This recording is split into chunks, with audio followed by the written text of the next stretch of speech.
Hello everyone, welcome to Hindi voice. Feluda series की अगली कहानी द की। क्या तुम्हें पता है कि पेड़ों और पौधों को देखने से हमारी आंखों पर इतना ताजगी भरा असर क्यों पड़ता है? फेलुदा ने पूछा। कारण ये है कि आदिम काल से ही इंसान हरियाली से घिरे वातावरण में जीते आए हैं, इसलिए उनकी आंखों का अपने परिवेश के साथ एक संबंध बन गया है। बेशक आजकल बड़े शहरों में पेड़ मिलना मुश्किल हो गया है।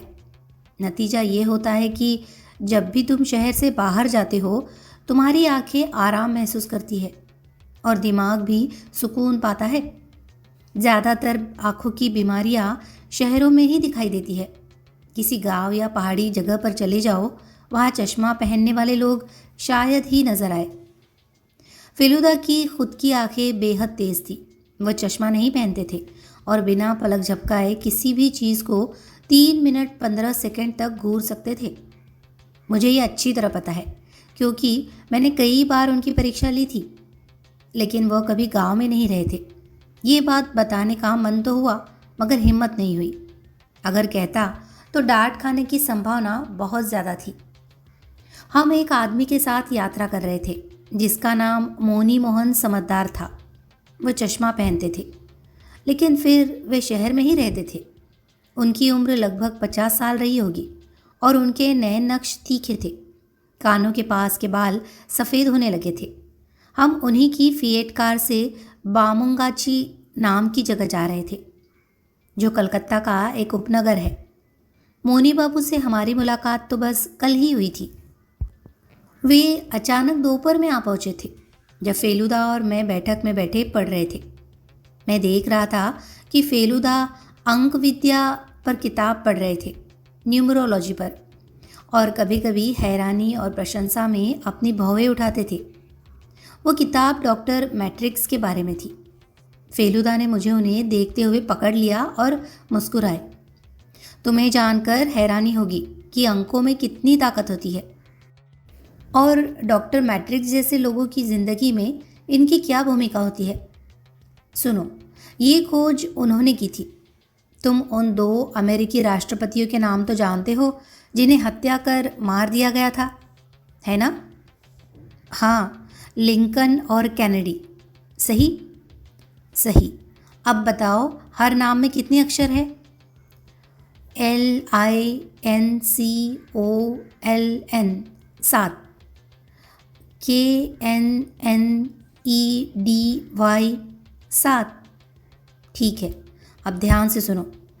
लिंकन की हत्या 1865 में हुई थी और कैनेडी की 1963 में, लगभग 100 साल बाद।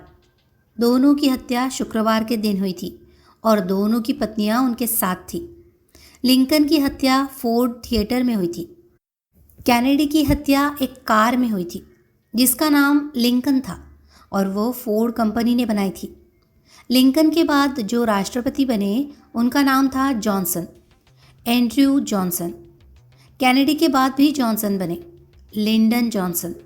पहला जॉनसन पैदा हुआ था 1808 में, दूसरा जॉनसन पैदा हुआ था 1908 में, बिल्कुल 100 साल बाद। जानते हो लिंकन को किसने मारा था? हाँ, लेकिन अभी उसका नाम याद नहीं आ रहा। वह था जॉन विल्क्स बुध। वह पैदा हुआ था 1839 में और कैनेडी को मारा था ली हार्वे ऑसवाल्ड ने। वो पैदा हुआ था 1939 में। अब दोनों नामों में अक्षर गिनो। हे भगवान, दोनों में 15 अक्षर है। फेलुदा शायद मुझे डॉक्टर मैट्रिक्स की और भी चौंकाने वाली खोजों के बारे में बताने वाले थे, लेकिन तभी मिस्टर समझदार बिना किसी पूर्व सूचना के आ पहुँचे। उन्होंने अपना परिचय देते हुए कहा, मैं लेक प्लेस में रहता हूँ, जो यहाँ से बहुत दूर नहीं है। अच्छा, समझ गया। शायद आपने मेरे चाचा राधा रमन समझदार का नाम सुना होगा। ओह हाँ, हाल ही में उनका निधन हुआ था, है ना? सुना था कि उन्हें संगीत में गहरी रुचि थी। जी हाँ, बिल्कुल सही। मैंने स्थानीय अखबार में उनका शोक संदेश पढ़ा था। उससे पहले मैं उनके बारे में नहीं जानता था। वे काफ़ी उम्रदराज थे, है ना? हाँ, जब उनकी मृत्यु हुई तब उनकी उम्र 82 साल थी। मुझे हैरानी नहीं है कि आपने उनका नाम नहीं सुना होगा। जब उन्होंने गाना छोड़ दिया तब आप शायद छोटे ही रहे होगे। उन्होंने 15 साल पहले गाना बंद कर दिया था और बामुंगाची में एक घर बना लिया था। वहीं रहते थे, लगभग सन्यासी की तरह, अपनी मृत्यु तक। 18 सितंबर को उन्हें दिल का दौरा पड़ा और उसी रात उनका निधन हो गया। अच्छा, समझ गया। मिस्टर समझदार ने गला खखारा। कुछ सेकंड की चुप्पी के बाद थोड़े संकोच से बोले, मुझे यकीन है कि आप सोच रहे होंगे कि मैं आपको इस तरह परेशान करने क्यों आ गया। दरअसल मैं सिर्फ आपको थोड़ा सा पृष्ठभूमि बताना चाहता था, बस इतना ही। ज़रूर, चिंता मत कीजिए मिस्टर समझदार, आराम से कहिए। फेलुदा ने उन्हें दिलासा दिया। मोहनी बाबू ने बोलना फिर शुरू किया। मेरे चाचा दूसरों से अलग थे। वे असल में वकील थे और उन्होंने काफ़ी पैसा भी कमाया। लेकिन 50 की उम्र के आसपास उन्होंने वकालत छोड़ दी और पूरी तरह संगीत को समर्पित हो गए। वे सिर्फ गाते ही नहीं थे, बल्कि 7-8 अलग अलग वाद्य यंत्र बजा भी लेते थे, भारतीय और पाश्चात्य दोनों। मैंने खुद उन्हें सितार, वायलिन, पियानो, हारमोनियम, बांसुरी और तबला बजाते देखा है, और भी कई वाद्य यंत्र। उन्हें वाद्य यंत्र इकट्ठा करने का भी शौक था। सच कहूँ तो उनका घर एक छोटे से संगीत संग्रहालय जैसा बन गया था। कौन सा घर आप कह रहे हैं? उन्होंने वाद्य यंत्र इकट्ठा करना कलकत्ता छोड़ने से पहले ही शुरू कर दिया था।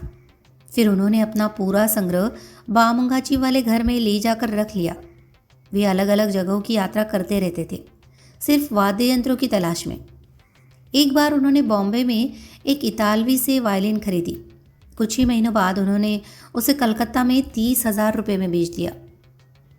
फेलुदा ने एक बार मुझे बताया था कि 300 साल पहले इटली में कुछ लोग हुए थे जिन्होंने इतनी उच्च गुणवत्ता वाली वायलिनें बनाई थी कि आज उनकी कीमत 1 लाख रुपए से भी ज़्यादा है। मिस्टर समझदार बोलते रहे। जैसा कि आप समझ सकते हैं, मेरे चाचा बेहद प्रतिभाशाली थे। उनके स्वभाव में कई अच्छी बातें थी जो उन्हें आम लोगों से अलग करती थी, लेकिन साथ ही एक बहुत बड़ी नकारात्मक आदत भी थी जिसने उन्हें आखिरकार एकांत प्रिय बना दिया। वे अविश्वसनीय रूप से कंजूस थे। उनके कुछ रिश्तेदार थे, लेकिन इस वजह से उन्होंने उनसे मिलना जुलना बंद कर दिया।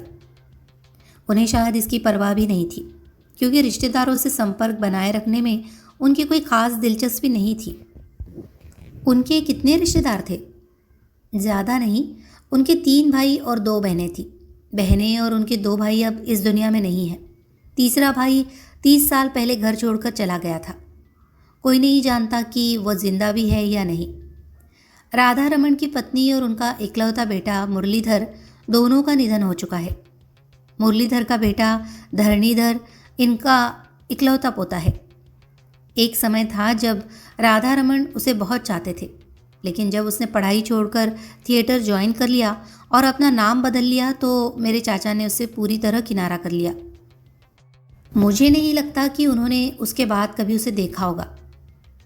आपका उनसे क्या रिश्ता है? ओह, मेरे पिता उनके बड़े भाइयों में से एक थे। उनका कई साल पहले निधन हो गया। अच्छा, समझ गया। और क्या धरणीधर अभी जिंदा है? हाँ, लेकिन मेरा ख्याल है कि अब वह किसी दूसरे दल से जुड़ गया है और यात्रा कर रहा है। मैंने उससे संपर्क करने की कोशिश की थी जब मेरे चाचा का निधन हुआ, लेकिन वह कलकत्ता में नहीं था। किसी ने बताया कि वो छोटे छोटे गांव का दौरा कर रहा है। आजकल वह थिएटर जगत में काफ़ी मशहूर हो गया है। उसे संगीत में भी दिलचस्पी थी। शायद इसी वजह से उसके दादाजी उसे इतना चाहते थे। मिस्टर समझदार रुके, फिर थोड़ी अन्यमनस्कता से बोले, वैसा नहीं है कि मैं अपने चाचा से अक्सर मिलता था।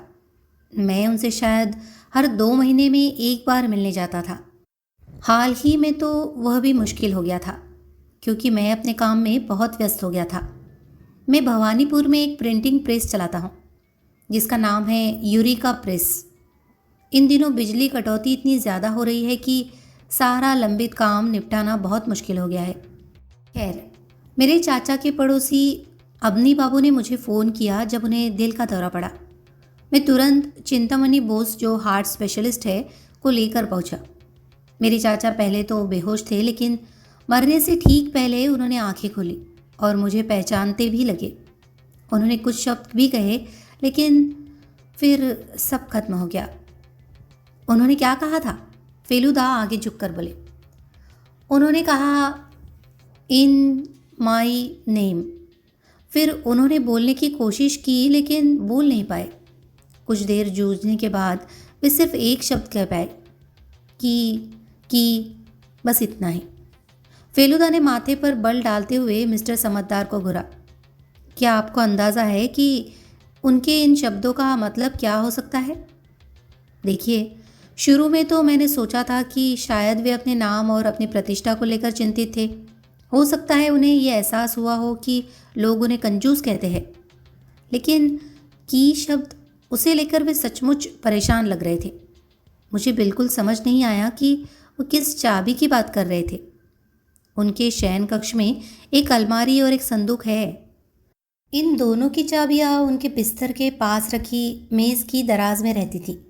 पूरे घर में शयन कक्ष से लगे बाथरूम में छोड़कर सिर्फ 3 कमरे हैं। घर में बहुत कम फर्नीचर है और ऐसा कुछ भी नहीं जो चाबी की ज़रूरत पड़े। उनके शयन कक्ष के मुख्य दरवाजे पर तो जर्मन ताले का कॉम्बिनेशन लॉक था, जिसमें चाबी लगती ही नहीं थी। अलमारी और संदूक में क्या रखा था? कुछ खास नहीं, बस थोड़े बहुत कपड़े और कागजात। ये अलमारी में रखे थे। संदूक तो बिल्कुल खाली था। क्या आपको कोई पैसे मिले?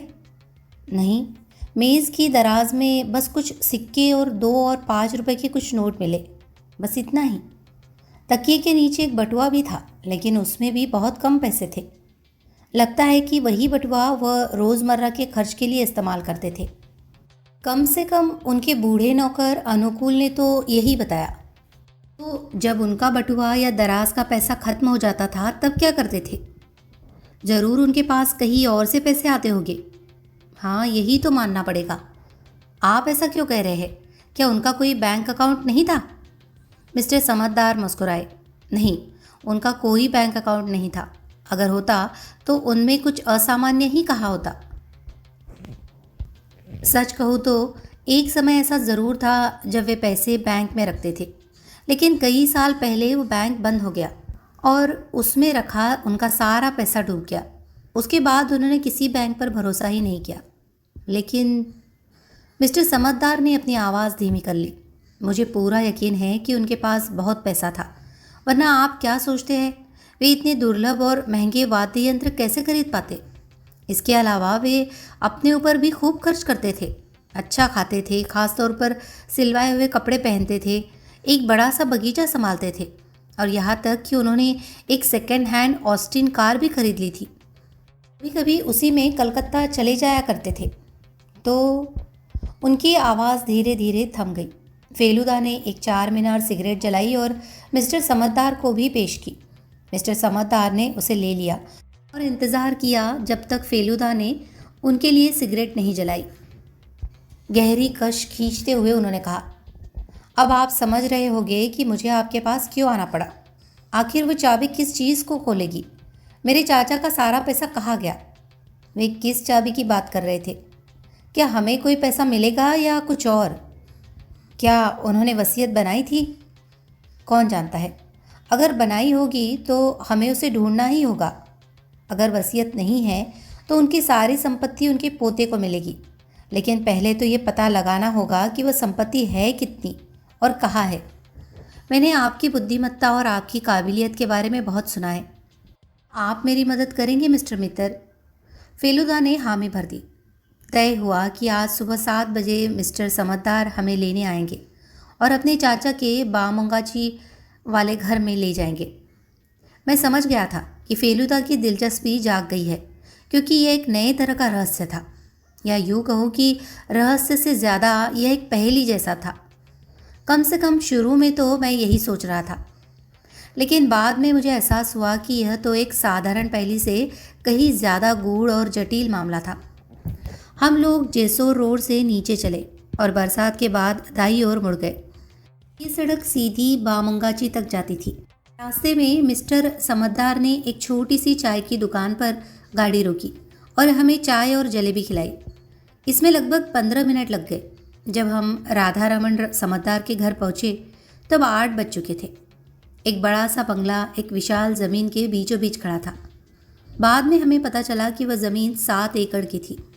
उसके चारों ओर गुलाबी रंग की दीवार और यूकेलिप्टस के पेड़ों की कतारें थी। गेट खोलने वाला आदमी शायद माली था, क्योंकि उसके हाथ में एक टोकरी थी। हम गाड़ी लेकर मुख्य दरवाजे तक पहुंचे। रास्ते में एक गैराज पार करते हुए उसमें एक काली ऑस्टिन कार खड़ी थी। जैसे ही मैं कार से बाहर निकल रहा था, बगीचे से अचानक आई एक आवाज़ ने मेरा ध्यान खींचा। मैंने सिर उठाकर देखा तो कोई 10 साल का लड़का कुछ ही दूरी पर खड़ा था। उसने नीले रंग की निकर पहन रखी थी और हाथ में एयरगन पकड़ी हुई थी। उसने मेरी ओर गंभीर नज़रों से देखा। क्या तुम्हारे पिता घर पर है? मिस्टर समझदार ने पूछा। जाकर कहो कि कलकत्ता से मोनी बाबू लौटे हैं। अगर उन्हें आपत्ति न हो तो वे उनसे मिलना चाहेंगे। लड़का अपनी एयरगन लादता हुआ चला गया। क्या वह पड़ोसी का बेटा है? फेलुदा ने पूछा। हाँ, उसके पिता अबनी सेन हैं। वे फूल वाले हैं। उनकी दुकान न्यू मार्केट कलकत्ता में है। ठीक हमारे अगल बगल रहते हैं। यहाँ उनका नर्सरी भी है। कभी कभी वे अपने परिवार के साथ कुछ हफ्ते यहाँ बिताने आ जाते हैं। एक बूढ़ा आदमी घर से निकलकर हमारी तरफ देखने लगा। ये अनुकूल है, मिस्टर समझदार ने कहा। ये मेरे चाचा के यहाँ 30 साल से ज़्यादा समय से काम कर रहा था। जब तक ये नहीं तय हो जाता है कि घर के बारे में क्या करना है, ये यही रहेगा। मुख्य दरवाजे के पीछे एक छोटा हॉल था। उसे सचमुच कमरा नहीं कहा जा सकता था। बीच में एक गोल मेज़ और दीवार पर फटा हुआ कैलेंडर के सिवा वहाँ कुछ भी नहीं था। दीवार पर लाइट स्विच भी नहीं थे, क्योंकि उस पूरे हिस्से में बिजली ही नहीं पहुँचती थी। इस हॉल के आगे एक दरवाज़ा था। मिस्टर समझदार उसके पास जाकर बोले, देखो, यही वो जर्मन ताला है जिसकी मैंने बात की थी। दूसरी विश्व युद्ध से पहले कलकत्ता में ऐसे ताले मिल जाते थे। इसका कॉम्बिनेशन 8291 है। ताला गोलाकार था और उसमें कोई चाबी डालने का स्थान नहीं था।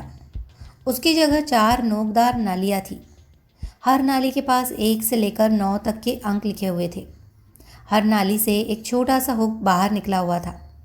इस हुक को नाली के एक सिरे से दूसरे सिरे तक धकेला जा सकता था और इसे किसी भी संख्या के पास रखा जा सकता था। यदि किसी को ठीक ठीक यह पता न हो कि हुक किस संख्या के पास होना चाहिए तो ताला खोल पाना नामुमकिन था। मिस्टर समझदार ने चारों हुक अलग अलग अंकों पर सरकाए, 8, 2, 9 और 1। एक हल्की सी क्लिक की आवाज़ हुई और ताला खुल गया। मुझे ऐसे लगा जैसे मैं किसी जादू की खेल का हिस्सा बन गया हूँ। दरवाज़ा लॉक करना तो और भी आसान है, मिस्टर समझदार बोले। सिर्फ इन हुक्स को सही अंक से हटा दीजिए और यह अपने आप बंद हो जाएगा। जर्मन लॉक वाला दरवाज़ा खुला और हम राधा रमन समझदार के शयन कक्ष में दाखिल हुए। कमरा बड़ा था और बिल्कुल वैसा ही जैसा उनके भतीजे ने हमें बताया था। इन सबसे हैरान करने वाली बात थी वहाँ रखे ढेरों वाद्य यंत्र, कुछ शेल्फ पर, कुछ लंबी बेंच और छोटी मेज़ों पर, और कुछ दीवार पर टंगे हुए। फेलुदा कमरे के बीचों बीच रुक गए और कुछ पल तक चारों ओर देखते रहे। फिर उन्होंने अलमारी और संदूक खोले और सब कुछ खंगाला।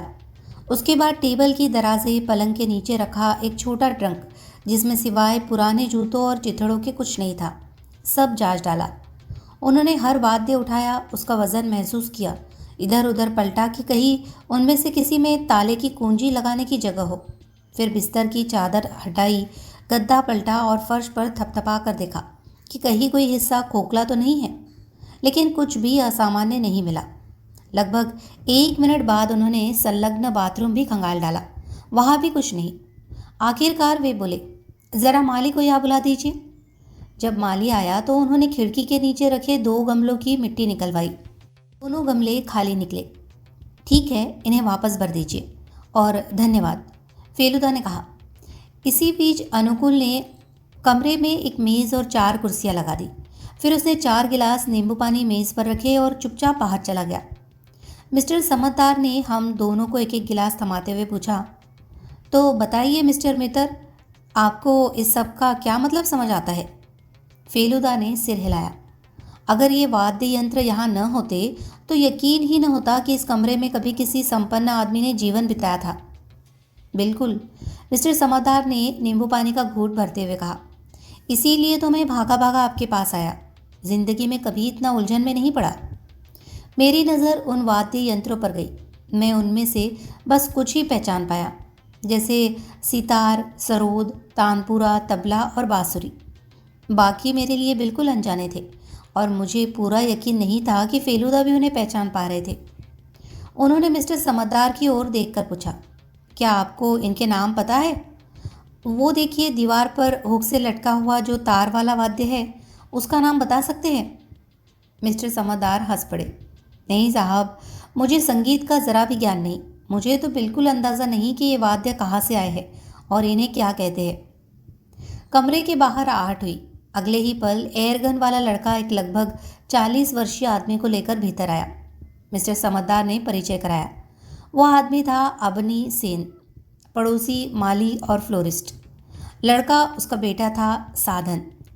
अबनी सेन ने फेलुदा को देखते ही कहा, मिस्टर प्रदोष मित्र, अरे आपके बारे में तो सुना है मैंने।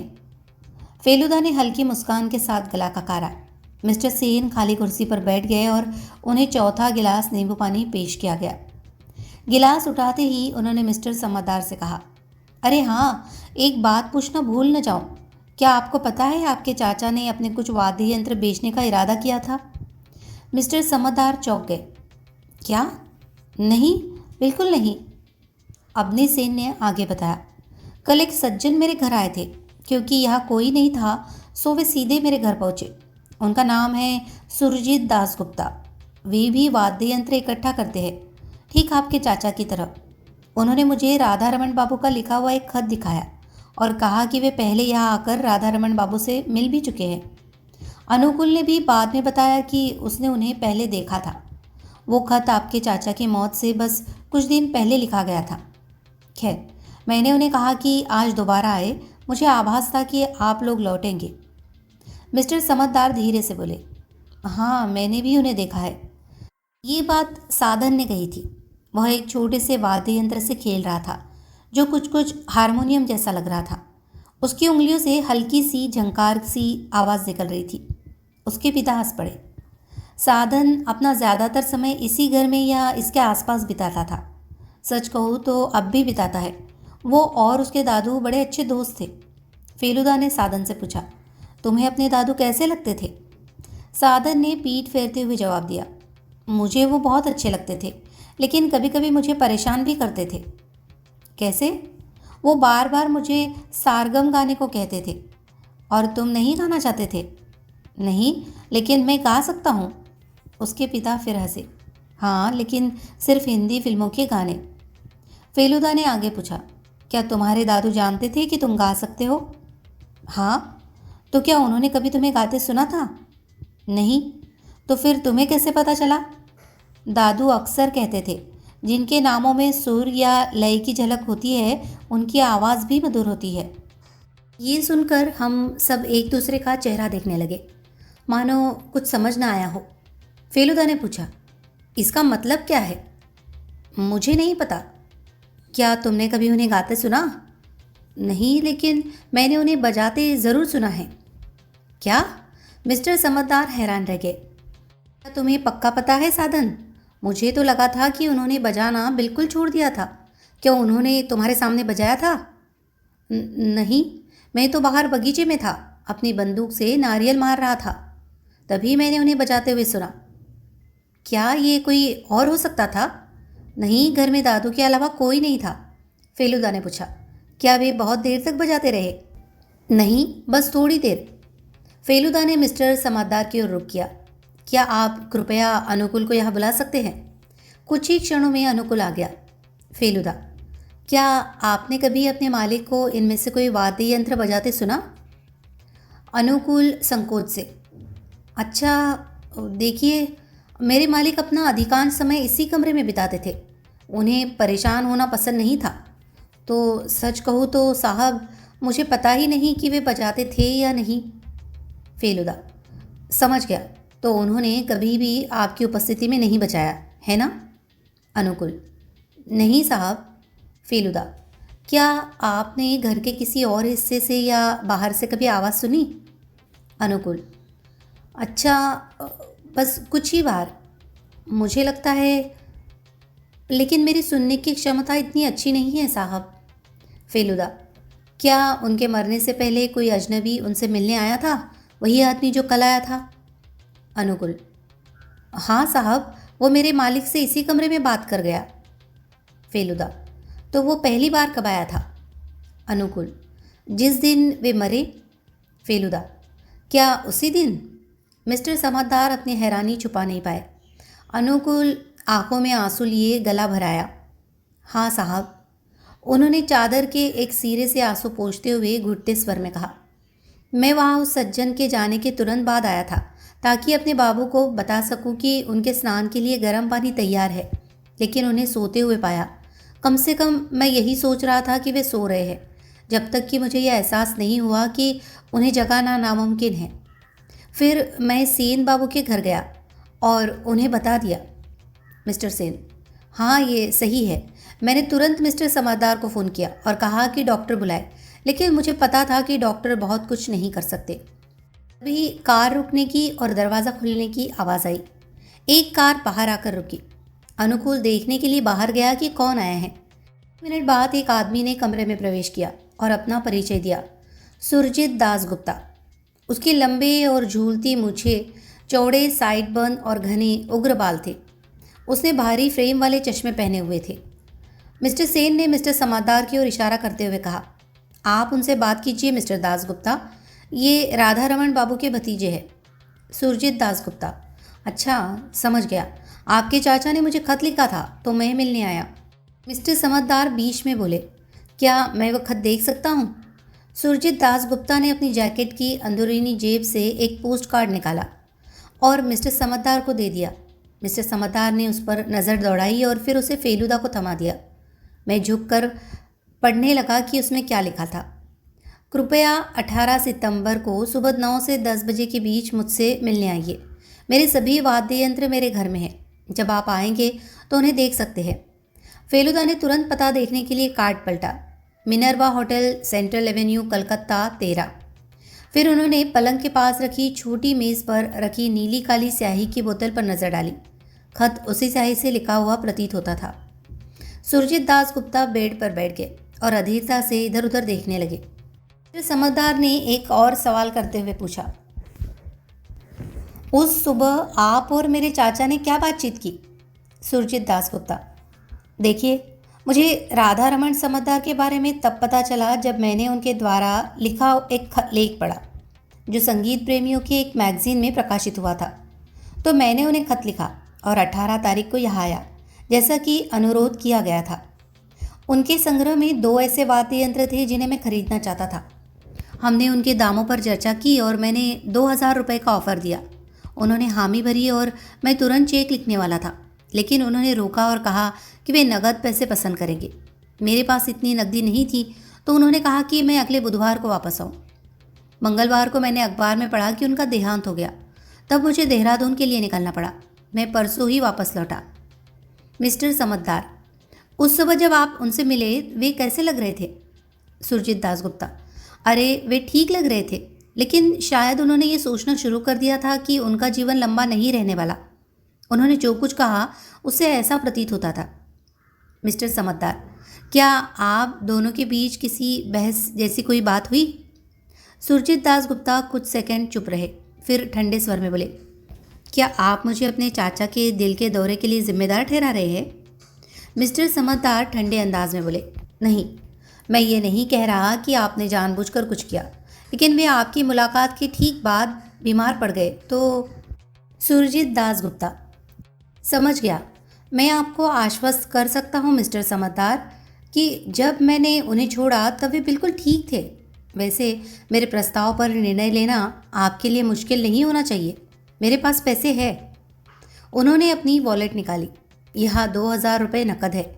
अगर आज ही मैं ये 2 वाद्य यंत्र ले जा सकूँ तो मदद होगी। मुझे कल देहरादून लौटना है, वहीं मैं रहता हूँ। मैं संगीत में शोध करता हूँ।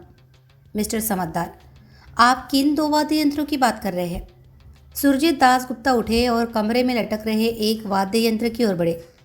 सुरजीत दासगुप्ता, ये पहला वाद्य यंत्र है। इसे खमांचे कहते हैं। ये ईरान का है। इसके बारे में मैं जानता था, लेकिन इसे पहले कभी नहीं देखा। ये काफ़ी पुराना यंत्र है। और दूसरा था। सुरजीत दासगुप्ता कमरे के विपरीत सिरे की ओर गए और उसी वाद्य यंत्र के सामने रुके जिससे साधन खेल रहा था। सुरजीत दासगुप्ता, ये दूसरा वाद्य यंत्र है जिसे मैं चाहता था। इसे मिलोचार्ड कहते हैं। ये इंग्लैंड में बना था। मेरा मानना है कि निर्माता केवल कुछ ही इकाइयाँ बनाए और किसी कारण से उत्पादन बंद कर दिया। मैंने इसे पहले कभी नहीं देखा और चूंकि अब इसे प्राप्त करना संभव नहीं है, इसीलिए मैंने इसके लिए 1,000 रुपये का ऑफर दिया। आपके चाचा ने इसे मुझे बेचने के लिए सहमति दी थी। फेलुदा दृढ़ स्वर में, माफ़ कीजिए मिस्टर दासगुप्ता, लेकिन आप इन्हें नहीं ले सकते। सुरजीत दासगुप्ता घूमकर हम सभी की ओर तीखी नज़र डालने लगे। फिर उनकी निगाहें फेलुदा पर टिक गई। सुरजीत दासगुप्ता सूखे स्वर में बोले, और आप कौन हैं? मिस्टर समझदार बोले, ये मेरे मित्र हैं और वे सही कह रहे हैं। हम आपको इनमें से कोई भी वाद्य यंत्र बेचने की अनुमति नहीं दे सकते। आपको इसका कारण समझना चाहिए। आखिरकार कोई प्रमाण तो नहीं है कि मेरे चाचा ने वास्तव में इन वाद्य यंत्रों को आपके बताए दाम पर बेचने के लिए सहमति दी थी। सुरजीत दासगुप्ता मूर्तिमान की तरह खड़े रहे, बिना एक शब्द बोले। फिर वह कमरे से जितनी जल्दी हो सके बाहर निकल गए। फेलुदा भी उठ खड़े हुए और धीरे धीरे उस वाद्य यंत्र की ओर गए जिसे सुरजीत दासगुप्ता ने खमांचे बताया था। वो बिल्कुल भी परेशान नहीं दिख रहे थे कि सुरजीत दासगुप्ता अचानक चले गए। वाद्य यंत्र थोड़े से छोटे वायलिन जैसा दिखता था, जिन्हें अक्सर सड़क किनारे बच्चों को बेचने वाले विक्रेता बेचते हैं। हालांकि आकार में ये काफ़ी बड़ा था और गोल भाग खूबसूरती से नक्काशीदार था। फिर वह मेलोचॉर्ड की ओर गए और उसके काले सफ़ेद कीबोर्ड को दबाया। जो मधुर स्वर निकले वे पियानो और सितार का अजीब मिश्रण लग रहे थे। फेलुदा ने कहा, क्या यही वो वाद्य यंत्र है जिसे तुमने अपने दादू को बजाते सुना था? साधन बोला, शायद। साधन एक बहुत ही शांत और गंभीर बच्चा लग रहा था, जो उसकी उम्र के लड़कों के लिए असामान्य था। फेलुदा ने उससे और कुछ नहीं कहा और अलमारी फिर से खोलने के लिए आगे बढ़े। उन्होंने एक दराज से कागज़ों का एक गट्ठा निकाला और मिस्टर समझदार से पूछा, क्या मैं इन्हें घर ले जा सकता हूँ? मुझे लगता है कि मुझे इन्हें अच्छी तरह से पढ़ना होगा। अरे हाँ, बिल्कुल। और कुछ? मिस्टर समझदार ने कहा। नहीं, और कुछ नहीं, धन्यवाद। जब हम कमरे से बाहर निकले, मैंने देखा कि साधन खिड़की से बाहर देख रहा था और एक अजीब धुन गुनगुना रहा था। निश्चित रूप से किसी हिंदी फिल्म की धुन नहीं थी। जब हम बामुंगाची से वापस आ रहे थे तो मिस्टर समझदार बोले, आप क्या सोचते हैं मिस्टर मितेर? क्या इस रहस्य को सुलझाने की कोई उम्मीद है? मुझे सोचना होगा मिस्टर समझदार, और मुझे वे कागज़ पढ़ने होंगे जो मैंने आपके चाचा के कमरे से लिए हैं। शायद इससे मुझे उस व्यक्ति को बेहतर समझने में मदद मिले। इसके अलावा मुझे संगीत और वाद्य यंत्रों पर थोड़ा अध्ययन और शोध भी करना होगा। कृपया मुझे 2 दिन दें ताकि मैं खुद को व्यवस्थित कर सकूं। ये बातचीत कार में हो रही थी जब हम अंततः वापसी की यात्रा पर निकले। फेलुदा ने पूरे घर की दूसरी बार तलाश में काफ़ी समय लगाया, लेकिन फिर भी कुछ नहीं मिला। मिस्टर समझदार सौम्य स्वर में बोले, हाँ बिल्कुल, आपको कुछ तारीखों में मेरी मदद करनी होगी, फेलुदा ने कहा। मिस्टर समझदार ने कहा, हाँ। राधा रमन के बेटे मुरलीधर की मृत्यु कब हुई? 1945 में, 28 साल पहले। उस समय उनके बेटे की उम्र कितनी थी? धरनी, वो शायद 7 या 8 साल का होगा। क्या वे हमेशा कलकत्ता में रहते थे? नहीं, मुरलीधर बिहार में काम करते थे। उनकी पत्नी मुरलीधर की मृत्यु के बाद कलकत्ता में हमारे साथ रहने आई। जब उनकी मृत्यु हुई तब धरनी कॉलेज का छात्र था। वो काफ़ी होशियार था, लेकिन उसकी माँ के मरने के बाद वह बदलने लगा। बहुत जल्द उसने कॉलेज छोड़ दिया और एक थिएटर समूह में शामिल हो गया। 1 साल बाद मेरे चाचा बामुंगाची चले गए। उनका घर 1959 में बनाया गया। हाँ, मैंने मुख्य गेट पर यह लिखा देखा। राधा रमन समझदार के कागज़ पुराने पत्रों का संग्रह साबित हुए। इसमें कुछ नकद रसीदें, 2 पुरानी दवाओं की पर्चियाँ, एक जर्मन कंपनी स्पिगलर द्वारा बनाए गए वाद्य यंत्रों की सूची, नोटबुक से फटे हुए पन्नों पर लिखी संगीत संकेतन और 5 नाटकों की प्रेस समीक्षाएं थी। संजय लहरी का उल्लेख नीली पेंसिल से रेखांकित किया गया था। फेलुदा संगीत संकेतन देखते हुए बोले, इन पर लिखा हस्ताक्षर सुरजीत दास गुप्ता के पत्र जैसी ही है। फिर उन्होंने कैटलॉग को देखा और कहा, यहाँ मेलोचौड़ का कोई उल्लेख नहीं है। समीक्षाएं पढ़ने के बाद उन्होंने टिप्पणी की, धरणीधर और यह संजय लाहिरी शायद एक ही व्यक्ति है। जितना मैं देख सकता हूँ, भले ही राधा रमन ने अपने पोते से कोई संबंध नहीं रखा, उन्होंने उसके बारे में जानकारी जुटाई, खासकर अगर यह उसकी अभिनय की प्रशंसा थी। फेलुदा ने सभी कागज सावधानी से एक प्लास्टिक बैग में रख दिए और एक थिएटर जनरल मंचलोक को फ़ोन किया, जानने के लिए कि संजय लाहिरी किस थिएटर समूह में काम करता है। पता चला कि समूह का नाम मॉडर्न ओपेरा है। जाहिर तौर पर संजय लाहिरी सभी प्रमुख भूमिकाएं निभाते हैं। फेलुदा ने फिर उनके ऑफिस में कॉल किया और पता चला कि समूह वर्तमान में जलपाईगुड़ी में है, केवल 1 हफ्ते बाद वापस लौटेंगे। हम दोपहर के भोजन के बाद बाहर गए। मुझे एक ही दिन में इतने सारे अलग अलग स्थानों पर जाना कभी नहीं पड़ा था। फेलुदा मुझे सबसे पहले नेशनल म्यूज़ियम में ले गए। उन्होंने मुझे ये नहीं बताया कि हम वहाँ क्यों जा रहे हैं, और मैंने पूछा भी नहीं, क्योंकि वो चुप हो गए थे और अपनी उंगलियों की जोड़ियाँ क्रैक कर रहे थे। ये स्पष्ट रूप से दर्शाता था कि वह गहन विचार में थे और उन्हें परेशान नहीं किया जाना चाहिए। हम सीधे वाद्य यंत्रों के सेक्शन में गए। सच कहूँ तो मुझे ये भी नहीं पता था कि म्यूज़ियम में ऐसा सेक्शन है।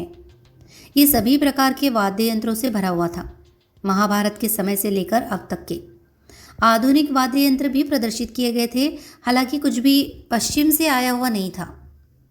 इसके बाद हम 2 संगीत की दुकानों में गए, एक फ्री स्कूल स्ट्रीट में और दूसरी लाल बाजार में।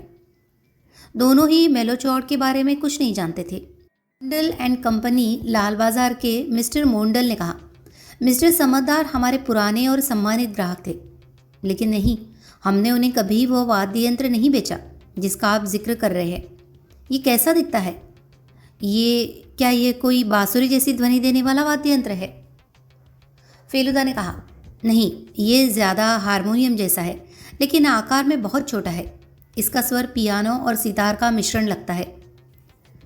इसमें कितने ऑक्टेव है? मिस्टर मोंडल ने पूछा। मुझे पता था कि 8 सुर सा रे गा मा प ध नी सा एक ऑक्टेव बनाते हैं।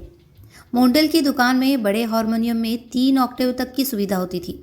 जब फेलुदा ने बताया कि मेलोचौड़ में केवल 1 ऑक्टेव है, तो मिस्टर मोंडल ने सिर हिलाया और कहा, नहीं सर, मुझे नहीं लगता कि हम आपकी मदद कर सकते हैं। ये वाद्य यंत्र शायद केवल एक खिलौना हो सकता है। आप इसे न्यू मार्केट की बड़ी खिलौना दुकानों में देख सकते हैं। हमने मिस्टर मोंडल का धन्यवाद किया और कॉलेज स्ट्रीट की ओर चल पड़े। फेलुदा ने संगीत पर 3 किताबें खरीदी और फिर हम मंचलोक कार्यालय ढूंढने गए। इसे ढूंढना आसान था, लेकिन संजय लाहिरी की एक फ़ोटो ढूंढने में काफ़ी समय लगा। अंततः फेलुदा ने कहीं से एक मुरझाई हुई तस्वीर निकाल ली और इसके लिए भुगतान करने की पेशकश की। संपादक हंसते हुए बोले, ओह सर, मैं आपसे उस तस्वीर के लिए पैसे नहीं ले सकता। आप तो फेलू मितेर है ना? आपकी मदद करना हमारे लिए सम्मान की बात है। जब हम लस्सी पीकर घर लौटे तो 7:30 बजे थे। लोड शेडिंग की वजह से पूरा इलाका अंधेरे में डूबा हुआ था। न तो फेलुदा हारे और न ही रुके। उन्होंने 2 मोमबत्तियाँ जलाई और अपनी किताबों में पढ़ाई शुरू कर दी। जब रात 9 बजे बिजली वापस आई तो फेलुदा ने मुझसे कहा, टोपशे, क्या आप अपने दोस्त पोल्टू के घर जाकर पूछ सकते हैं कि क्या मैं सिर्फ आज रात के लिए उसका हारमोनियम उधार ले सकता हूँ? मुझे हारमोनियम लाने में केवल कुछ ही मिनट लगे। जब मैं देर रात सोने गया, फेलुदा अभी भी उसे बजा रहे थे। उस रात मुझे एक अजीब सपना आया। मैंने देखा कि मैं एक विशाल लोहे के दरवाजे के सामने खड़ा हूँ, जिसके बीच में एक बहुत बड़ा छेद है।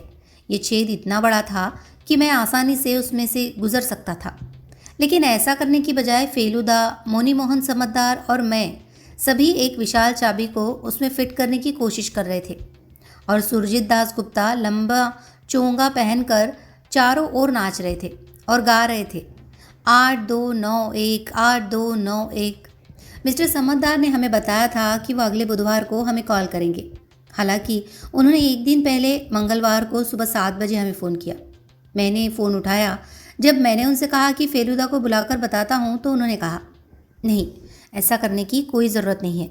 बस अपने भाई को बता दो कि मैं सीधे तुम्हारे घर आ रहा हूँ।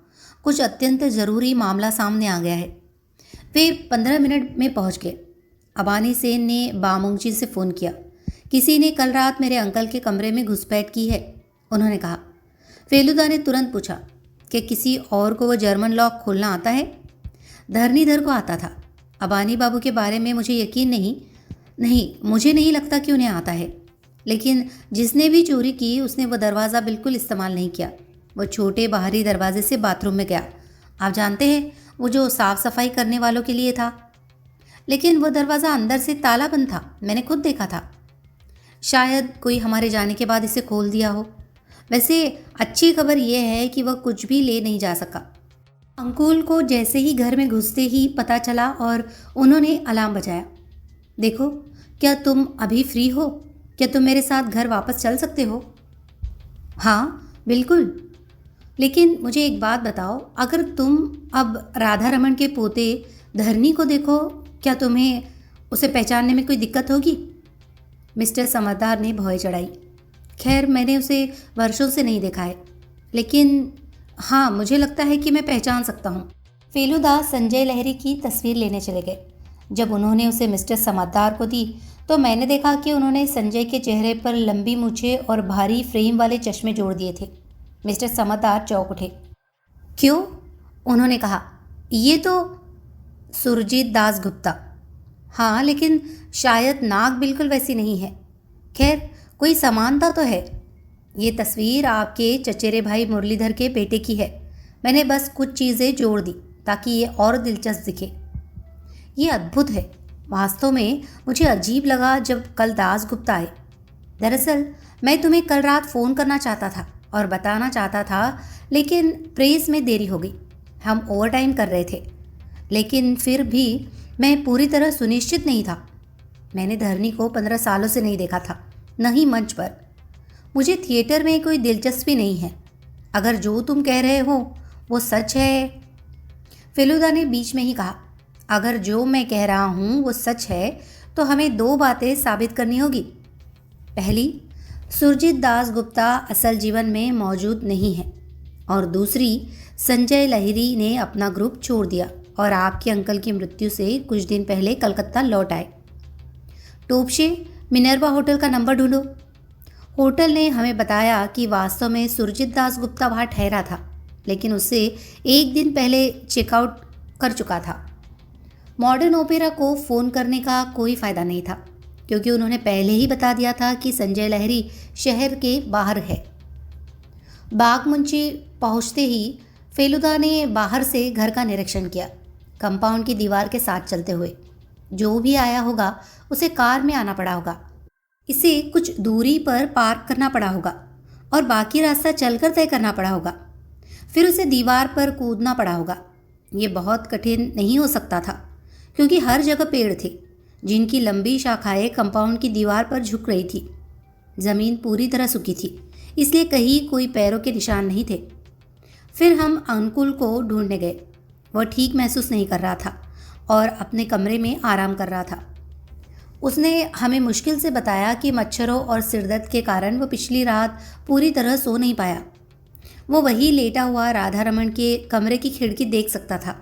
जब उसने अचानक कमरे में रोशनी झिलमिलाती हुई देखी तो वो जल्दी उठकर चिल्लाया, कौन है वहाँ? लेकिन कमरे तक पहुँचने से पहले ही उसने देखा कि कोई व्यक्ति छोटे साइड दरवाजे से बाथरूम में जा चुका और अंधेरी में गायब हो गया। अंकुल ने रात का बाकी समय अपने मालिक के कमरे की फर्श पर लेटे हुए बिताया। मुझे लगता है कि आप उस शख्स को पहचान सकते हैं, मिस्टर समझदार ने पूछा। नहीं सर, मैं बूढ़ा आदमी हूँ और मेरी दृष्टि भी कमज़ोर है। इसके अलावा रात चांद रहित थी। राधा रमन का बेडरूम पूरी तरह सुरक्षित दिखाई दे रहा था, कुछ भी छुआ हुआ नहीं लगता था। इसके बावजूद फेलुदा का चेहरा गंभीर था। मोनी बाबू, उन्होंने कहा, आपको पुलिस को सूचित करना होगा। इस घर की सुरक्षा आज रात से करनी होगी। घुसपैठिया फिर से आ सकता है, भले ही सुरजीत दास गुप्ता संजय लहरी न हो। वो हमारा प्रमुख संदिग्ध है। कुछ कलेक्टर्स अजीब तरह से ज़िद्दी होते हैं। वे जो चाहते हैं उसे पाने के लिए कुछ भी कर सकते हैं। मैं अगले घर से ही पुलिस को फ़ोन कर दूंगा। मुझे ओसी का पता है, मिस्टर समझदार ने कहा और व्यस्तता से कमरे से बाहर चले गए। फेलुदा ने मेलन चौड़ उठाया और उसे ध्यान से जांचने लगे। ये एक मजबूत छोटा सा यंत्र था। इसके 2 पैनल थे, दोनों खूबसूरती से नक्काशी किए हुए। फेलुदा ने इसे पलटा और एक पुराना फीका लेबल देखा। स्पिगलर, उन्होंने कहा, जर्मनी में बना है, इंग्लैंड में नहीं। फिर उन्होंने इसे बजाना शुरू किया। हालांकि वो विशेषज्ञ नहीं थे, फिर भी कमरे में बजने वाली ध्वनि मधुर और सुखदायक थी। काश मैं इसे तोड़कर अंदर देख पाता, उन्होंने कहा और इसे फिर से मेज़ पर रख दिया। लेकिन जाहिर है कि मैं ऐसा नहीं कर सकता। संभावना है कि मुझे कुछ भी न मिले और यंत्र पूरी तरह नष्ट हो जाए। और दास गुप्ता इसे 1000 रुपये में लेने के लिए तैयार थे। सोचिए। अपने तेज सिरदर्द के बावजूद कुल हमारे लिए फिर से नींबू पानी लाया। फेलुदा ने उनका धन्यवाद किया और अपने गिलास से कुछ घुट लिया। मिस्टर समझदार इस समय लौटे। पुलिस को सूचना दे दी गई है, उन्होंने हमें बताया। आज रात से 2 कांस्टेबल यहाँ तैनात होंगे। अबानी बाबू घर पर नहीं थे, वह और साधन आज के दिन के लिए कोलकाता चले गए हैं। समझ गया। खैर मुझे बताइए मुनि बाबू, आपके अलावा और कौन जानता था कि राधा रमन अपनी सारी धनराशि कहाँ छिपाते थे? सच कहूँ तो मिस्टर मित्तर, मुझे उनके पैसे छिपाए होने का पता केवल उनकी मृत्यु के बाद चला। अबानी बाबू जो अगले घर में रहते हैं इस बात से अवगत है कि हम मेरे चाचा के पैसे खोज रहे हैं, लेकिन मुझे यकीन है कि उन्हें राशि का कोई अंदाज़ा नहीं है। अगर ये धरनी था जिसने दासगुप्ता के भेष में यहाँ आया तो उसने उस सुबह मेरे चाचा के मरने से पहले कुछ जान लिया होगा। वास्तव में मैं निश्चित हूँ कि धारनी केवल पैसे मांगने आया था। फिर दोनों के बीच झगड़ा हुआ होगा। और मिस्टर समझदार ने बीच में ही बात रोक दी। फेलुदा ने उसे स्थिर नज़र से देखा और कहा, और इसी झगड़े के परिणाम स्वरूप आपके चाचा को दिल का दौरा पड़ा। लेकिन इससे धरनी रुक गया, ऐसा नहीं है? उसने कमरे की तलाशी ली, फिर गया। क्या आप यही सोच रहे हैं? हाँ, लेकिन मुझे पता है कि उसने कोई पैसा नहीं पाया।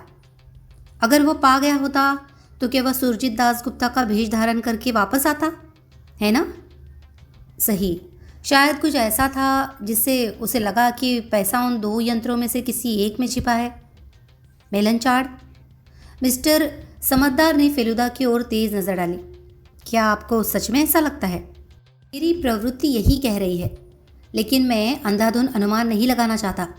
और फिर मैं आपके चाचा की अंतिम बातों को भूल नहीं सकता। उन्होंने की शब्द का प्रयोग किया था, है ना? आप इसमें निश्चिंत हैं?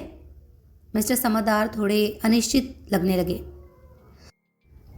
मुझे नहीं पता, ऐसा ही लगा, उन्होंने हिचकिचाते हुए कहा और शर्मिंदगी में हाथ रगड़े।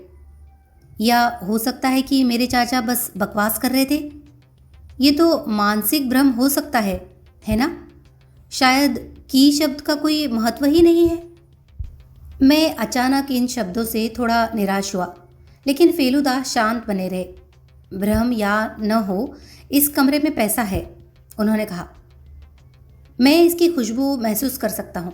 किसी चाबी को ढूंढना इतना महत्वपूर्ण नहीं है, हमें बस पैसा ढूंढना है। कैसे? आप क्या करने का प्रस्ताव रखते हैं? अभी के लिए मैं घर वापस जाना चाहूँगा। कृपया अनुकूल को चिंता न करने के लिए कहिए। मुझे नहीं लगता कि दिन में कोई भीड़ भाड़ वाला व्यक्ति घुसने की कोशिश करेगा।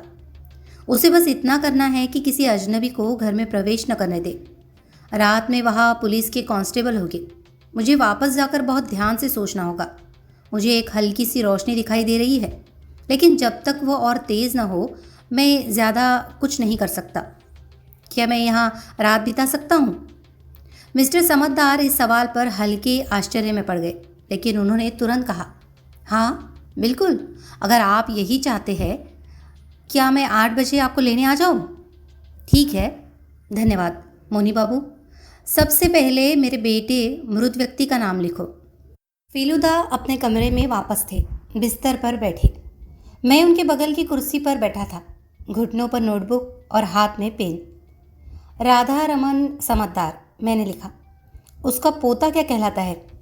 धरणीधर समझदार। और मंच पर वह किस नाम से जाने जाते हैं? संजय लाहिरी। देहरादून में रहने वाले संगीत वाद्य संग्रहकर्ता का नाम क्या है?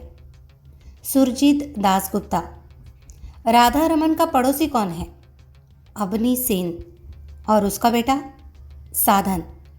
राधा रमन के अंतिम शब्द क्या थे? मेरे नाम में की। सारगम के 8 स्वर कौन से हैं? सा रे गा मा पा धा नी सा। बहुत अच्छा। अब जाओ और मुझे परेशान मत करो। जाते समय दरवाज़ा बंद कर दो। मैं अब काम करने जा रहा हूँ। मैं लिविंग रूम में गया और अपनी पसंदीदा किताबों में से एक उठाई। 1 घंटे बाद मैंने सुना कि फेलुदा अपने कमरे की टेलीफोन एक्सटेंशन पर नंबर डायल कर रहे हैं। मैं अपनी जिज्ञासा रोक न सका और चुपचाप उनके कमरे के दरवाजे तक गया और निसंकोच सुनने लगा। हेलो, क्या मैं डॉक्टर चिंतामणि बोस से बात कर रहा हूँ? फेलुदा उस हृदय विशेषज्ञ को कॉल कर रहे थे जो उस दिन राधा रमन के साथ थे जब वे निधन हुए थे। मैं लिविंग रूम में वापस लौट आया। मेरी जिज्ञासा संतुष्ट हुई। 10 मिनट बाद फिर से डायल करने की आवाज़ आई। मैंने एक बार फिर दरवाजे पर सुनना शुरू किया। Eureka press? कौन बोल रहा है? इस बार फेलुदा मिस्टर समझदार की प्रेस को कॉल कर रहे थे। मुझे और सुनने की आवश्यकता नहीं लगी, इसलिए मैं अपनी किताब में लौट आया। जब हमारे रसोइये श्रीनाथ ने 4 बजे चाय लाई, फेलुदा अभी भी अपने कमरे में थे। जब मैंने चाय खत्म की और किताब के कुछ और पन्ने पढ़े तो समय हो गया था 4:35। अब मैं पहले से भी अधिक उलझन में था। आखिरकार फेलुदा उन कुछ शब्दों के पीछे क्या सोच रहे थे, ये समझना मेरे लिए बेहद रहस्यमय था। आखिरकार उन शब्दों में ऐसा कुछ भी नहीं था जो उन्हें पहले से पता ना हो। इससे पहले कि मैं और सोच पाता, फेलुदा अपने कमरे का दरवाज़ा खोलकर बाहर आए, हाथ में आधा खत्म चार मीनार लिए। मेरा सिर घूम रहा है टोपशे, उन्होंने कहा। उनकी आवाज़ में दबा हुआ उत्साह सा था। कौन जानता था कि वह बहुत बूढ़े आदमी के मृत्युशय्या पर बोले गए कुछ शब्दों का अर्थ निकालने में मुझे इतना समय लगेगा। मैं केवल फेलुदा को मुंह खोले देख सकता था। उन्होंने जो कहा वो मेरे लिए कोई अर्थ नहीं रखता था, लेकिन मैं देख सकता था कि उनका चेहरा अलग लग रहा था, जो शायद ये संकेत था कि पहले जो हल्की रोशनी उन्होंने देखी थी अब वह एक मजबूत प्रकाश बन चुकी थी। सा धा नी सा नी, सरगम के नोट्स, क्या ये तुम्हें कुछ बताता है? नहीं फेलुदा, मुझे बिल्कुल भी समझ नहीं आ रहा कि आप किस बारे में बात कर रहे हैं। अच्छा, अगर तुम मेरी बात समझ पाते तो ये मानना पड़ता कि तुम्हारी बुद्धिमत्ता का स्तर फेलू मित्तेर जितना ही ऊंचा होना चाहिए। मैं इस फर्क पर खुश था। मैं पूरी तरह से फेलुदा का साथी बनकर संतुष्ट था और उससे अधिक कुछ नहीं चाह रहा था। फेलुदा ने सिगरेट फेंकी और फिर से टेलीफोन उठाया। हेलो मिस्टर समझदार, क्या आप तुरंत आ सकते हैं? हाँ, हमें जितनी जल्दी हो सके बामुंगची जाना होगा। मुझे लगता है कि आखिरकार मुझे जवाब मिल गया। मिलो कोड, यही महत्वपूर्ण है जिसे याद रखना चाहिए। फिर उन्होंने रिसीवर रखा और गंभीर स्वर में कहा, एक जोखिम है टुपशे, लेकिन मुझे इसे उठाना ही होगा और कोई दूसरा विकल्प नहीं है। मिस्टर समझदार का ड्राइवर बुजुर्ग था, लेकिन इसका यह मतलब नहीं था कि वह धीरे चले। वीआईपी रोड पर पहुंचते ही वो 85 किलोमीटर प्रति घंटे की रफ्तार से गाड़ी चला रहा था। फेलुदा बेचैन सा बैठा था, जैसे वो खुद तेज़ी से गाड़ी चलाना चाहता हो। जल्द ही हमें सड़क के संकरी और भीड़ भाड़ वाली होने के कारण गति कम करनी पड़ी। फिर भी थोड़े ही समय बाद यह फिर बढ़कर 60 किलोमीटर प्रति घंटे तक पहुंच गई, जबकि सड़क खास अच्छी नहीं थी और अंधेरा भी होने लगा था। राधा रमन के घर के मुख्य गेट पर कोई नहीं था। शायद पुलिस कांस्टेबल अभी नहीं पहुंचे होंगे, फेलुदा ने टिप्पणी की। हमने साधन को बगीचे में उसके एयरगन के साथ पाया। अरे साधन बाबू, अंधेरे में क्या मार रहे हो? फेलुदा ने कार से उतरते हुए पूछा। चमगादड़, साधन ने तुरंत जवाब दिया। पीपल के पेड़ की शाखाओं पर कई चमगादड़ लटके हुए थे। हमारी कार की आवाज़ सुनकर अनुकूल सामने दरवाजे पर आ गया। मिस्टर समझदार ने उसे लालटेन जलाने के लिए कहा और जर्मन ताले को खोलना शुरू किया। मुझे जानने की बेहद उत्सुकता है कि तुमने ये रहस्य कैसे सुलझाया। उन्होंने कहा। मैं उनकी भावनाओं को समझ सकता था, क्योंकि फेलुदा ने कार में एक भी शब्द नहीं कहा था। मैं भी अत्यधिक जिज्ञासा से भरा हुआ था। फेलुदा ने अपनी चुप्पी तोड़ने से साफ इनकार कर दिया। बिना एक शब्द कहे वो कमरे में गया और एक तेज टॉर्च ऑन किया। प्रकाश पहले दीवार पर पड़ा, फिर मेलनॉड पर गिरा, जो अभी भी छोटे से टेबल पर शांतिपूर्वक रखा था। मेरा दिल तेजी से धड़कने लगा। वाद्य यंत्र की सफ़ेद कुंजियाँ रोशनी में चमक रही थी, मानो वो कानों तक हंस रहा हो। फेलुदा ने अपने हाथ नहीं हिलाए। कुंजियाँ? उसने धीरे से कहा। देखो इन कुंजियों को। राधा रमन का मतलब ताले और चाबी नहीं था, वो वाद्य यंत्र की कुंजियों की बात कर रहे थे, जैसे पियानो या। लेकिन वह अपनी बात पूरी नहीं कर पाया। एक पल बाद जो हुआ उसने मेरी सांसें रोक दी, यहाँ तक कि मेरा लिखते समय भी हाथ काँप रहा है। फेलुदा के शब्दों पर मिस्टर समझदार अचानक हवा में छलांग लगाकर मेलनॉड पर टूट पड़े, जैसे भूखा शेर अपने शिकार पर। फिर उसने उसे उठाया, फेलुदा के सिर पर वार किया, मुझे गिरा दिया और दरवाजे से भाग निकला। फेलुदा समय रहते अपने हाथ उठाने में कामयाब रहे, जिससे सिर की बजाय हाथों पर चोट लगी। टॉर्च गिर गई और वह दर्द में बिस्तर पर गिर पड़े। जैसे ही मैं खड़ा होने की कोशिश कर रहा था, मैंने सुना कि मिस्टर समझदार दरवाज़ा लॉक कर रहे हैं। इसके बावजूद मैं आगे बढ़ा और कंधे से धक्का देने की कोशिश की। तभी फेलुदा ने धीरे से कहा, बाथरूम। मैंने जल्दी से टॉर्च उठाई और हम दोनों छोटे बाथरूम के दरवाजे से बाहर भागे। कहीं कार स्टार्ट होने की आवाज़, फिर धमाका सुनाई दिया। बाहर निकलते ही उलझन और कोलाहल गूंजने लगा। मैंने अनुकुल को परेशान होते सुना और अग्निसेन अपने बेटे से कड़ाई से बोल रहे थे। जब हम सामने के दरवाजे तक पहुंचे, कार जा चुकी थी, लेकिन ड्राइववे पर कोई बैठा हुआ था। तुमने क्या किया साधन? मिस्टर सेन अपने बेटे को ज़ोर ज़ोर से डांट रहे थे। तुमने ऐसा क्यों किया? ये गलत था, बिल्कुल गलत। साधन ने अपनी पतली बचकानी आवाज़ में जुझारू जवाब दिया। मैं क्या कर सकता था? वो दादू का वाद्य यंत्र लेकर भागने ही वाला था। वो बिल्कुल सही कह रहा है मिस्टर सेन, फेलुदा ने थोड़ी भारी सांस लेते हुए कहा। उसने हमें बड़ी मदद की है, दोषी को चोट पहुंचाकर। हाँ, भविष्य में उसे अपने एयरगन का इस्तेमाल थोड़ा सावधानीपूर्वक करना सीखना होगा। अब आप घर जाकर पुलिस को सूचित करें। उस कार के ड्राइवर को भागने न दिया जाए। उनका नंबर WMA 6164 है। फिर फेलुदा ड्राइववे पर बैठे व्यक्ति की ओर गया और अनुकूल के साथ मिलकर उसे खड़ा किया। मिस्टर समझदार को आधा धकेलकर और आधा खींचकर घर के अंदर लाया गया और उन्होंने कोई विरोध नहीं किया। साधन के एयरगन की एक गोली उनके माथे के एक कोने को छू गई थी। घाव अभी भी खून बह रहा था। मेलनॉड वहीं पड़ा था जहां वह कंबल वाले रास्ते पर गिरा था। मैंने इसे सावधानीपूर्वक उठाया और घर के अंदर ले गया।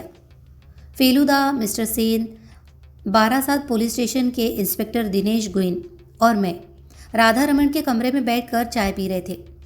एक व्यक्ति, शायद कोई कांस्टेबल, दरवाजे पर खड़ा था। दूसरा कुर्सी पर बैठा था। यही हमारा दोषी मोनी मोहन समझदार था। माथे पर लगी चोट अब ठीक कर दी गई थी। साधन भी कमरे में खड़ा था, खिड़की से बाहर देख रहा था। सामने की मेज़ पर मेलनॉड रखा था। फेलुदा ने अपना गला साफ किया। अब वह हमें सच बताने वाले थे कि उन्होंने कैसे रहस्य का पता लगाया। उनकी घड़ी टूट गई थी और एक हाथ पर गंभीर खरोंच लगी थी। उन्होंने बाथरूम में डेटॉल की बोतल ढूंढी और अपने हाथ पर लगाया। फिर उसने अपने हाथ पर रुमाल बांध लिया। अगर उन्हें अभी भी दर्द हो रहा था तो उन्होंने कोई संकेत नहीं दिया। उसने अपनी प्याली रखी और बोलना शुरू किया। मैंने मोनी मोहन समझदार पर संदेह करना आज दोपहर से ही शुरू किया था, लेकिन मेरे पास ये साबित करने के लिए कुछ भी नहीं था कि मेरे संदेह बेबुनियाद नहीं थे। इसलिए जब तक उसने कोई गलती नहीं की, मैं उसे पकड़ नहीं सकता था। सौभाग्य से अंत में उसने अपना धैर्य खो दिया और सीधे मेरे जाल में फंस गया। वो कभी भी भाग नहीं सकता था, लेकिन साधन ने उसे तुरंत पकड़ने में मेरी मदद की। कुछ ऐसा उसने मुझे सोमवार की देर रात काम करने के बारे में बताया, जिसने मुझे संदेह करने पर मजबूर किया। उस समय नहीं, लेकिन बाद में। उसने कहा कि सोमवार की शाम वो बहुत देर तक काम करने में व्यस्त था क्योंकि उसे ओवर टाइम करना पड़ा।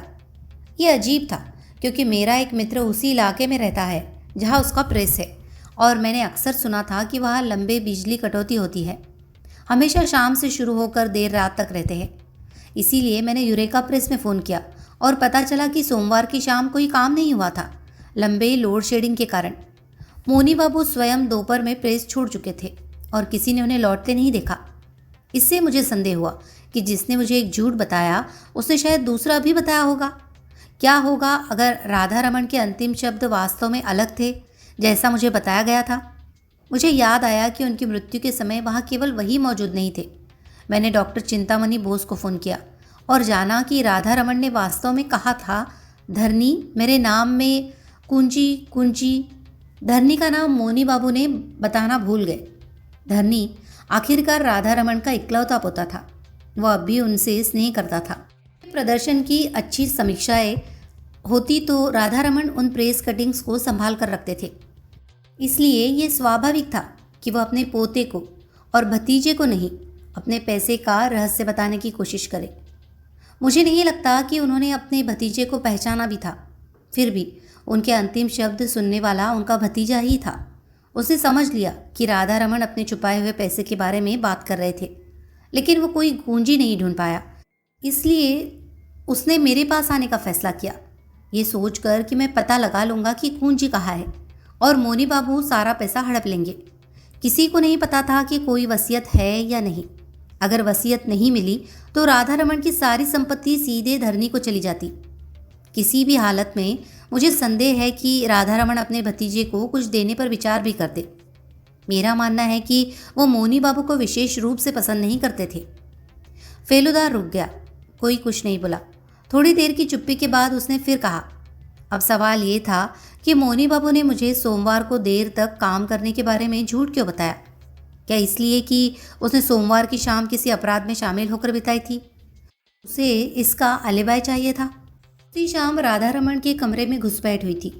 क्या यह घुसपैठिया मोनी बाबू खुद थे? जितना मैंने सोचा ये उतना ही संभावित लगता गया। वो एकमात्र व्यक्ति था जो जर्मन लॉक का इस्तेमाल कर सकता था, कमरे में जा सकता था, बाथरूम का दरवाज़ा अनबोल्ट कर सकता था, फिर बाहर आकर बेडरूम का मुख्य दरवाज़ा बंद कर सकता था। मैंने दिन में देखा था कि वह छोटा बाथरूम दरवाज़ा अंदर से पूरी तरह से बंद था। कोई सफाई वाला हमारे जाने के बाद अंदर नहीं आ सकता था, क्योंकि इसे बिल्कुल इस्तेमाल नहीं किया जाता। मुझे शक है कि मोनी बाबू ने समझ लिया था कि उनके चाचा ने कुंजी शब्द से क्या मतलब निकाला था। ये वो रात के बीच में मेलनॉर्ड चुराने के लिए वापस आए। क्या मैं सही हूँ? हम सब ने मोनी बाबू की ओर देखा। उन्होंने सिर उठाए बिना सिर हिलाया।